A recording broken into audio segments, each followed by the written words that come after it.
The first German Reich, or empire, according to German history, was that founded by Charlemagne, whose remains are enshrined in the Cathedral of Aachen. Known as the Holy Roman Empire of the German nation, it encompassed most of Europe and lasted over 1,000 years. The architect of the Second Reich was Prince Otto von Bismarck, whose massive monument stands near Cologne. Ruled by the Hohenzollern dynasty, which he had engineered, ended abruptly after just 47 years when Germany lost the First World War and became a republic. Hitler's Third Reich extended its grip through the use of treachery and ruthless force over much of Europe, leading to World War II, the most destructive in history. When the Nazi regime finally collapsed and Germany surrendered, her cities were heaps of rubble in a country devastated, divided, and occupied by the victorious Allies. The Third Reich, planned for 1,000 years, had lasted merely 12. This is Germany today, rebuilt, busy, prosperous. The change is almost too hard to grasp. Less than a generation ago, nothing but ruins, refugees, and expellees from the East Zone, millions of them. Germany, written off by the experts as a viable country for the next 100 years. 2/5 of all dwellings, 5 million in all, destroyed or severely damaged. The consequences of their war stared the Germans in the face everywhere. Amidst the outcry for their collective punishment and demands for restitution, they doggedly set about to salvage from the rubble what they could, and somehow to get things moving again. Slowly, here and there, rebuilding began on a very small scale, where materials could be found or reclaimed. Refugee camps were set up by the occupation powers for the flood of homeless children orphaned by the war, and for the thousands of young men who had fled the Russian-occupied zone before the escape routes were cut off by barbed wire and a heavily mined strip of land stretching all across the country. For soon after victory, the wartime alliance between Russia and the Western Allies had fallen apart. The country's division would become permanent. There would be 2 German states. For the 50 million Germans in the Western Zone, this marked the start of the turnaround. The Allies realized they would have to help them back on their feet, lest they become a dangerous problem in the developing East-West conflict, while a Germany rebuilt could become Europe's workshop. In 1947, General George C. Marshall, then U.S. Secretary of State, proposed an extensive aid and mutual assistance program for Europe's war-ravaged countries. Germany was to be included. The following year, the Allies ordered the inflated and all but worthless old Reichsmark replaced, 10 for 1, with a new currency, the Deutschmark, which carried an assigned recognized value. Thus, Germans lost 90% of their paper savings, but could buy things for the rest. At the same time, the Marshall Plan, which had been passed by Congress, went into effect. With its massive shipments of grains and other foodstuffs, it helped provide the minimum nutritional level that people needed to work again. It supplied coal and coke to heat and start up production in such plants as could be made to operate. It furnished building materials and machinery to make repairs and new equipment. It replenished livestock decimated and degraded through years of war, replaced worn-out farm implements, and provided chemical fertilizer for the depleted soil. Over the ensuing 6 years, the Marshall Plan would pour more than $3 billion in goods and services into the German economy. In Western Germany, where farms are small and mostly family-owned, mechanized equipment was scarce. They had some overworked draft animals. The rest was human labor. Because of the war losses, there was a severe shortage of manpower. Refugee families from the East Zone were brought in to help fill the gap. Expelled and driven off their own farms, they were being resettled in rural areas of Western Germany, where they at first worked as construction laborers to provide simple housing for themselves. Then they went back to the fields where everyone, young and old, had to pitch in to provide food for the country.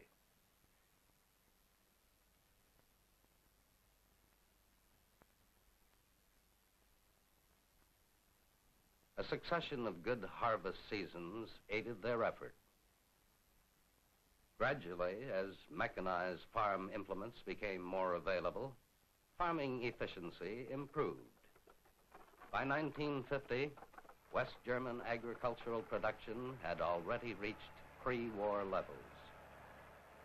Together with the continuing imports through the Marshall Plan, there was enough to go around, and the new West German government, which had been installed by the occupation, decreed the end of food rationing. Slowly, as damage was repaired and rubble cleared away, villages and small towns not severely hit by bombing or heavy fighting regained their pre-war appearance. It was different in the cities. Damage would remain visible for many years, but essential services were functioning again, and the daily work routine had resumed at near normal levels. Restoration of full industrial production had top priority now. A newly created European coal and steel community accepted West Germany as full member. New mining machinery was brought into the Rhine-Ruhr district, whose vast coal reserves were needed in much of Western Europe. Combined labor management committees, meeting with government representatives, pledged full cooperation and quick settlement of any disputes in the interest of recovery in which they all had a stake. Recovery was indeed dramatic.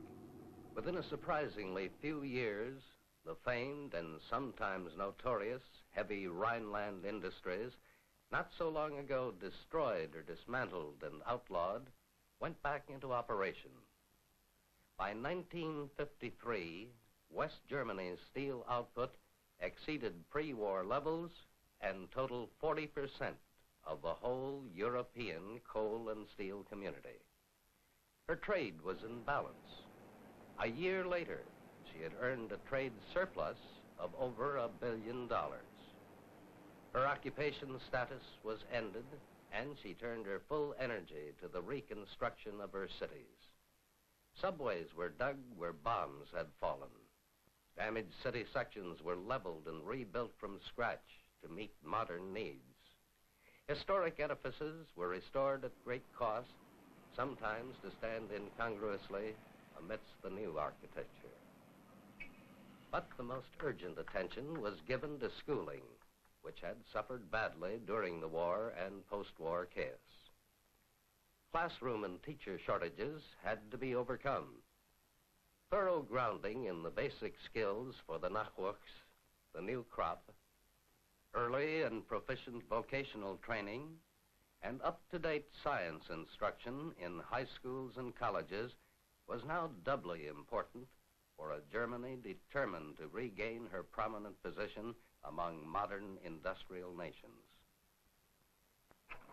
Within a decade, some of these students would be found on research teams in the rebuilt, newly equipped laboratories of Germany's most important chemical concerns, experimenting with innocuous substances derived from petroleum, rearranging their molecular structure, fusing them under intense heat and pressure with 98% plain air to obtain a new material of light weight and great strength.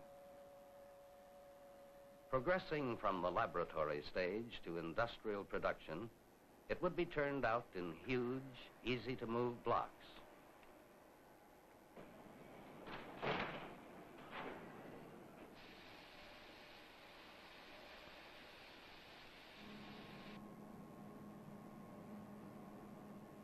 They could be cut and bonded,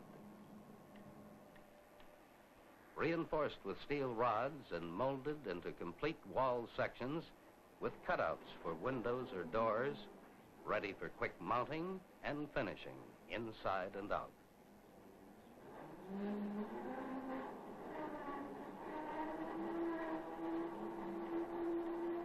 Construction of large-scale housing projects of pressing need was speeded up significantly by the new process, which soon found its use in other countries.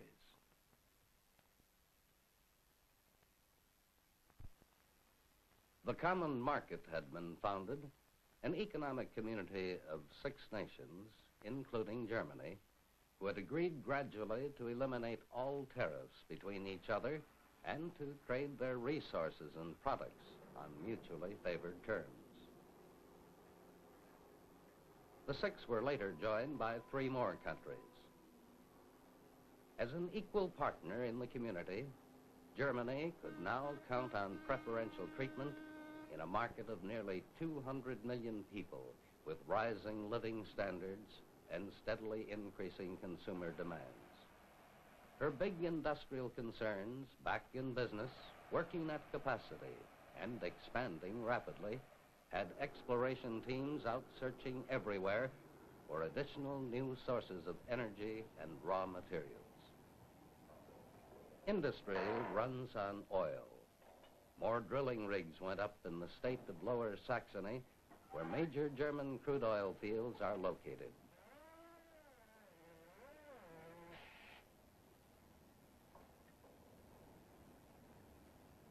Quiet little towns had to get used to the noise of the drilling and the sight of the oil pumps on their outskirts.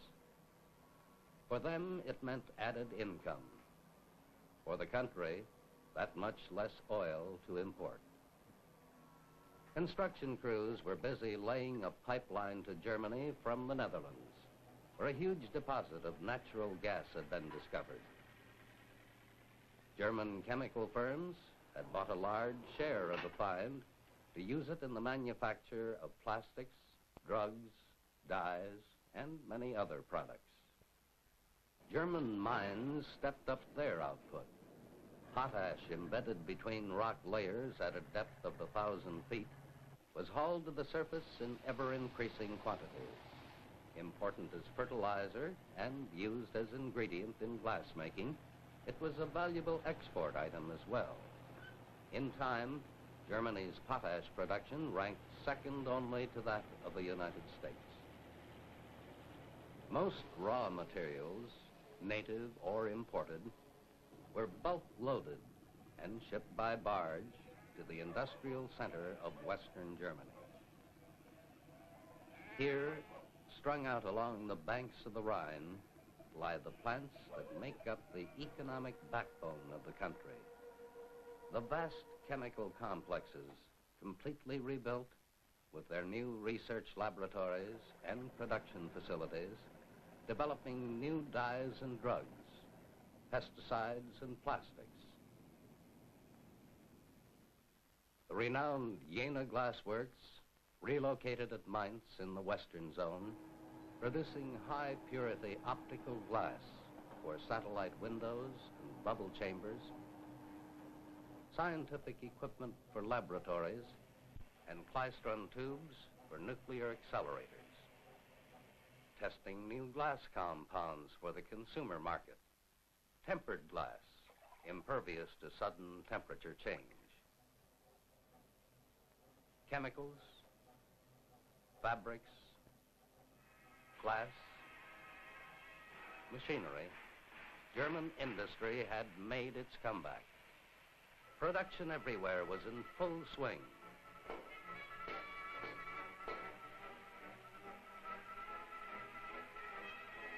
From promoted abroad by an army of highly skilled, aggressive salesmen offering quality merchandise at competitive prices, goods with the label Made in Western Germany soon regained the reputation for craftsmanship which pre-war Germany had once enjoyed and found a receptive market in many parts of the world.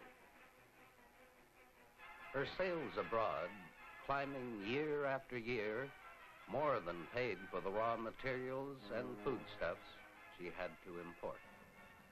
At home, agricultural output improved with increasing mechanization and government-sponsored consolidation of split-up parcels of land. With growing prosperity, German dietary habits had changed, and so had many a farmer's crops. Instead of growing potatoes as he had for 20 years following the war, Farmer Eberhard planted feed grains and clover for the 60 dairy cows that he had acquired. His grown-up son could handle most of the field work, his wife the mechanical milkers. Even the cleaning of the newly built barn was accomplished with a motorized rig. Twice a day, the milk was picked up by the local cooperative for processing and marketing. It was a good business, less work and more profit than in potatoes. Visitors to Western Germany looked with amazement at the well-stocked markets, the well-cared-for children, the crowded new stores and shopping malls filled with prosperous-looking people. This was the country the experts had written off, the cities that had been destroyed in that nightmarish past. And this was the present, a mere 2 decades later. It was hard to believe. The experts credited the Marshall Plan, European cooperation, astute leadership, but above all, the restored vitality and perseverance of the German people. The Germans called it simply das Wirtschaftswunder, the economic miracle. There were more jobs than people to fill them. Wages were rising. So were prices.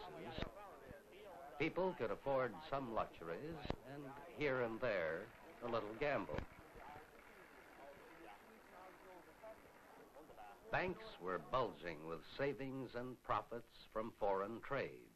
The value of the Deutschmark kept rising, and business was bouncing ahead. To ease the labor shortage, foreign workers were recruited from countries with low wages and high unemployment. They manned assembly lines. They worked in the shipyards that were busy with German and foreign orders, and in the loading areas of the ports. Officially, the aliens, soon there were over 2 million of them, were carried on the books as Gastarbeiter, guest workers. It sounded friendly. Also, this time around, they had come of their own free will. They served as laborers on highway construction and plant expansion projects. Italians, Spaniards, Yugoslavs, Turks, and Greeks. Some worked as waiters, their women as domestics. Hard hats from Spain were employed at the airport of Frankfurt, erecting the framework for new service hangars, large enough to shelter half a dozen jumbo jets at once. They would be part of the new multi-level terminal facility for Europe's fastest-growing airport. Frankfurt, once more an international center of commerce, pressed for downtown space, was crowding massive modern office buildings against old gabled homes. Beyond the outskirts, connected by a high-speed subway, rises Northwest Centrum, a self-contained satellite town, the 4-level core with its shopping malls surrounded by green belts with clusters of apartment buildings, playgrounds, and schools, and entered like a fortress over pedestrian ramps. Building everywhere. Families laboring together to have their own modest home. Cities their surface streets choked with traffic, installing passageways and shopping centers underground. New bridge spans reaching out and joining across the Rhine. Plowing the fields, scraping the slopes, earth movers gouging out new highway routes that will bring the countryside closer to the city and transform the hamlet into a suburb. Then, in summer, hordes of city dwellers hurry back to nature with their campers, tents, and trailers. And tourists throng the old romantic towns that advertise good food, quaint corners, and medieval torture chambers. At Munich, they visit the Hofbrauhaus, a beer hall, Bavarian center of Gemütlichkeit, notorious as cradle of Hitler's Nazi movement that made Germany the scourge of Europe and brought on the war that led to her own destruction. The beer hall has long been restored. Gemütlichkeit is back. Nearby, the town of Dachau promotes its scenic attractions right at the entrance of what was one of the most infamous Nazi concentration camps.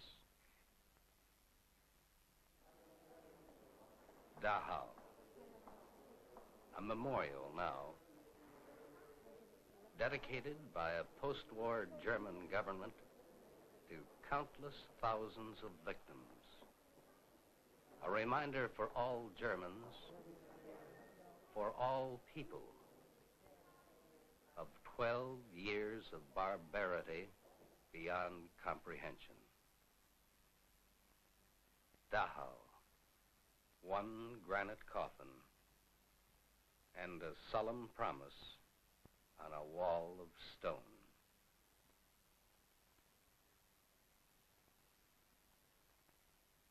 But this is a new generation.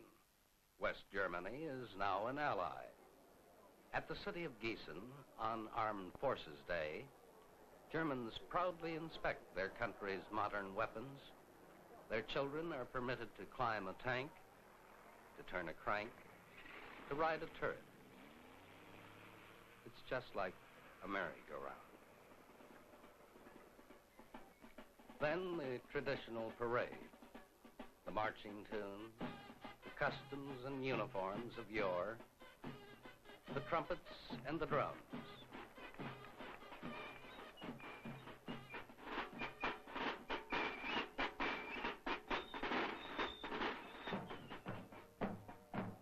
And special guests, young Israelis whose parents had escaped the Holocaust. And Frenchmen, once enemies, now neighbors from across the border.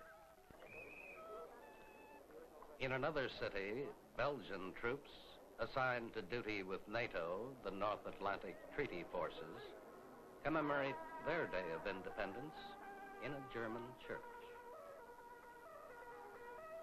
British NATO units are patrolling a sector of the East German border.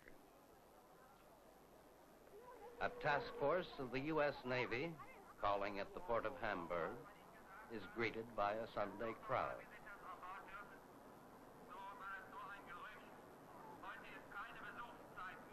It's all part of the so-called NATO umbrella. Under its protection, Germans of all walks of life live well. This, they hope, will not change. Around them, they see the symbols of prosperity and of consumption. It gives them cause to cheer. But there is the other Germany. The Germany they may not enter. The hostile border, being reinforced and mined by Germans so that other Germans may not escape. There are the many thousands of expellees from former eastern provinces clamoring for the return of their homes, their cities, their land, which is no longer can afford to ignore or to condone.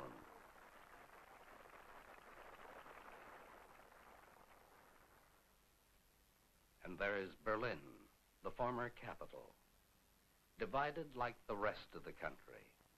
The eastern sector sealed off by the notorious wall. Behind it, barbed wire fences, steel traps, mines, and guards who shoot on sight. Many escape attempts have come to a fatal end. Laborious negotiations between diplomatic envoys of the Western powers and their Russian counterparts in East Berlin have led to small improvements. West Germans, after careful screening, may, on special holidays, get passes to visit relatives living in the eastern sector. But East Germans may still not leave. The wall remains.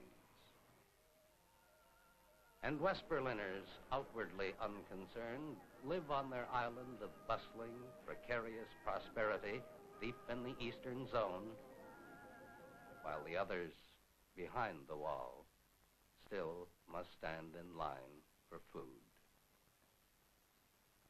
Reunion is not in sight. It is verboten.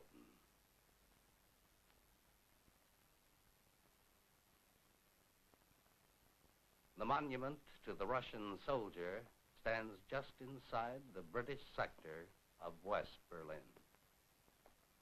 Every other hour, on the very site where the Nazi system was pounded to its final doom, Berliners can watch the changing of the Russian honor guards.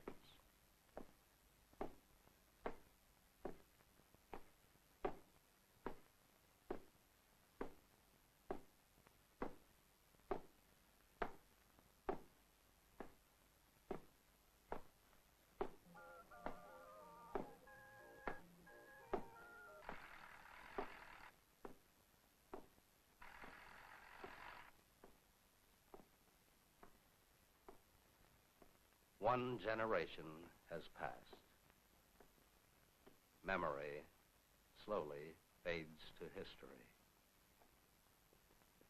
And a new German is making his way back, cautiously but resolutely, moving on between his walls, determined to reach his bright new road to the uncertain future.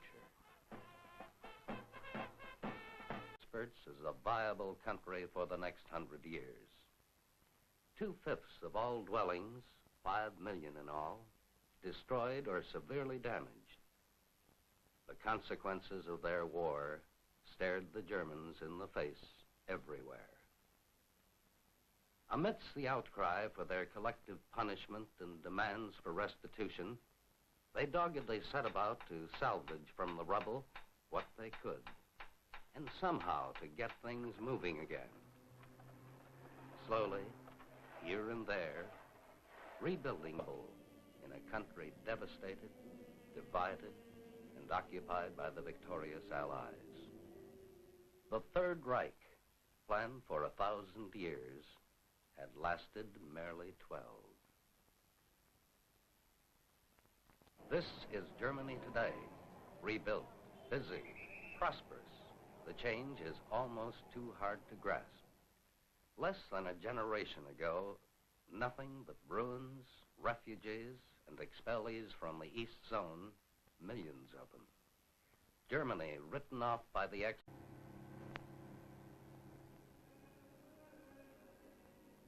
The first German Reich, or empire, according to German history, was that founded by Charlemagne, whose remains are enshrined in the Cathedral of Aachen.